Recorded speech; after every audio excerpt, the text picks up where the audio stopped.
Hello प्यारे बच्चों, कैसे हो आप सभी बच्चों। आज का टॉपिक्स है पर्यावरण, जिसे ईवीएस कहते हैं। ईवीएस नवोदय में पहली बार डाला गया है। आज हम लोग ईवीएस के बारे में इम्पोर्टेंट क्वेश्चन पर्यावरण से संबंधित पढ़ेंगे।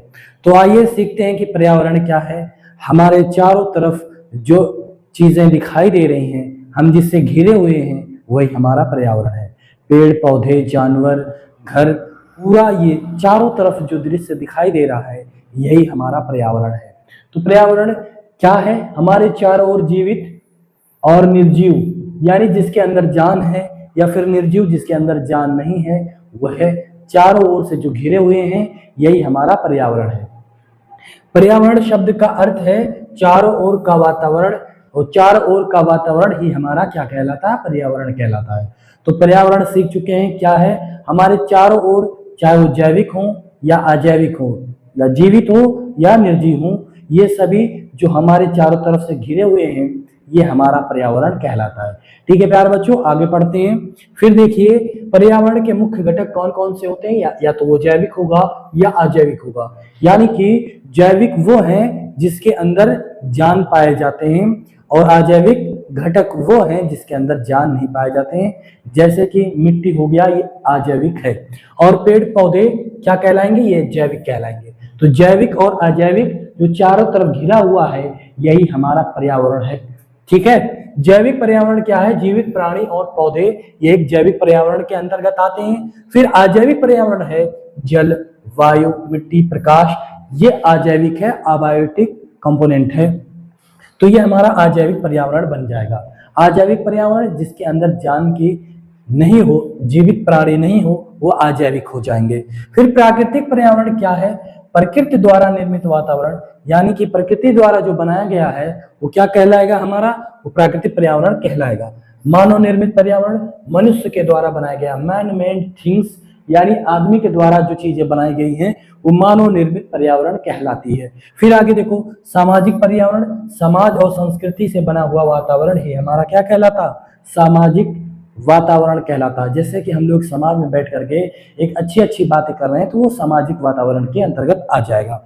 पर्यावरण का हमारे जीवन में क्या महत्व है? जीवन जीने के लिए एक आवश्यक तत्व है पर्यावरण। पर्यावरण को साफ सुथरा बनाए रखना हमारी जिम्मेदारी है, अन्यथा हम बीमार पड़ेंगे अगर हमारा पर्यावरण स्वच्छ नहीं होगा। स्वस्थ पर्यावरण, स्वच्छ और प्रदूषण रहित वातावरण बनाना है, जिसे हम स्वच्छ वायु में ढल सकें, स्वच्छ जल पी सकें, और स्वच्छ मृदा में हम खेती कर सकें। तो ये हमारा स्वस्थ पर्यावरण के अंतर्गत आ जाएगा। स्वच्छ पर्यावरण क्यों आवश्यक है? अच्छे स्वास्थ्य के लिए, अच्छे जीवन के लिए, अच्छी लाइफस्टाइल के लिए, जीने के लिए हमें वातावरण का स्वच्छ करना बहुत ज्यादा जरूरी हो जाता है।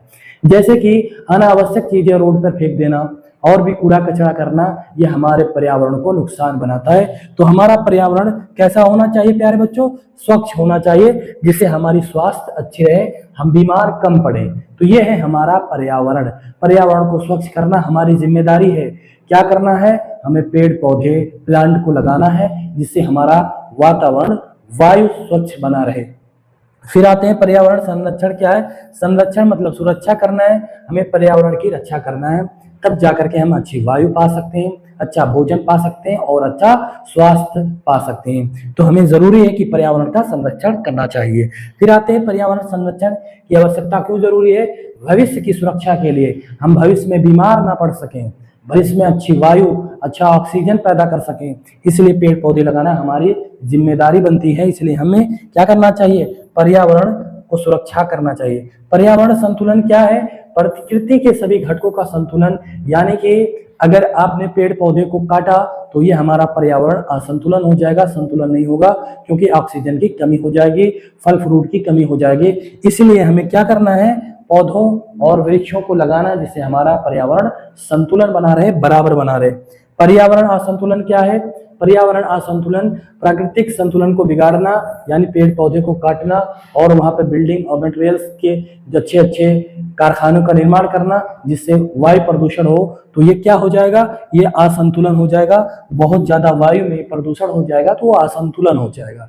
इसलिए हमें क्या करना है? सबसे ज्यादा संतुलन बना करके कार्य को करना है। चलो प्यारे बच्चों, आगे देखते हैं और क्या क्या है हमारे पास। ये है पर्यावरण प्रदूषण। क्या है?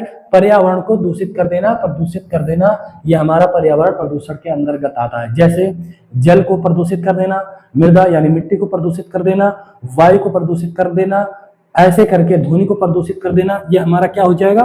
पर्यावरण प्रदूषण के अंतर्गत आ जाएगा। पर्यावरण प्रदूषण के मुख्य कारण कौन है? मानव गतिविधियां। मानव द्वारा ऐसे ऐसे कार्य किए जा रहे हैं जिससे हमारा पर्यावरण सुरक्षित नहीं बच पा रहा है, प्रदूषित हो जा रहा है। तो ये हमें क्या किया? ये मानव गतिविधियां, ऐसी गतिविधियां मानव के द्वारा की गई, जैसे कि बड़े बड़े प्लांट लगाना जहाँ पे धुआं बहुत ज्यादा होता है, उसकी सुरक्षा ना करना, और ये धुआं वायु में मिल करके हमारे ऑक्सीजन को प्रभावित करता है, हमारे सांस लेने में प्रॉब्लम करता है। तो मानव गतिविधियां ऐसी हैं जो पर्यावरण प्रदूषण का मुख्य कारण बनती है। फिर आओ पर्यावरण प्रदूषण को दुष्प्रभाव, बीमारी और जलवायु का परिवर्तन। यानी अगर प्रदूषित हो जाएगा तो हम बीमार पड़ जाएंगे, समय समय पर बारिश नहीं होगी, समय समय पर जो है हर चीजें जो प्रकृति के द्वारा जो किया गया है जलवायु, ये चीज परिवर्तन होगा। फिर आगे पर्यावरण के स्वच्छ कैसे रख सकते हैं? स्वच्छता और वृक्षारोपण। वृक्षारोपण का मतलब है कि वृक्ष लगा करके हम पर्यावरण को सुरक्षा कर सकते हैं, उनकी देखभाल कर सकते हैं। फिर आओ प्यारे बच्चों, पर्यावरण की रक्षा कौन कर सकता है? प्रत्येक नागरिक। हम सभी की जिम्मेदारी है कि पर्यावरण को सुरक्षा करना चाहिए। इसलिए प्रत्येक नागरिक, हम सब, इन सभी को मिल करके पर्यावरण को सुरक्षा करना चाहिए। जैसे कि पेड़ पौधों को नहीं काटना है, अनावश्यक चीजें रोड पे नहीं फेंक देना है, कूड़ा कचरा नहीं करना है, कचरे को एक जगह रखना है, तो जिससे हमारा पर्यावरण प्रदूषण ना हो सके। पर्यावरण में वायु का क्या महत्व है? श्वसन मतलब सांस लेने में दिक्कत आना शुरू हो जाएगा।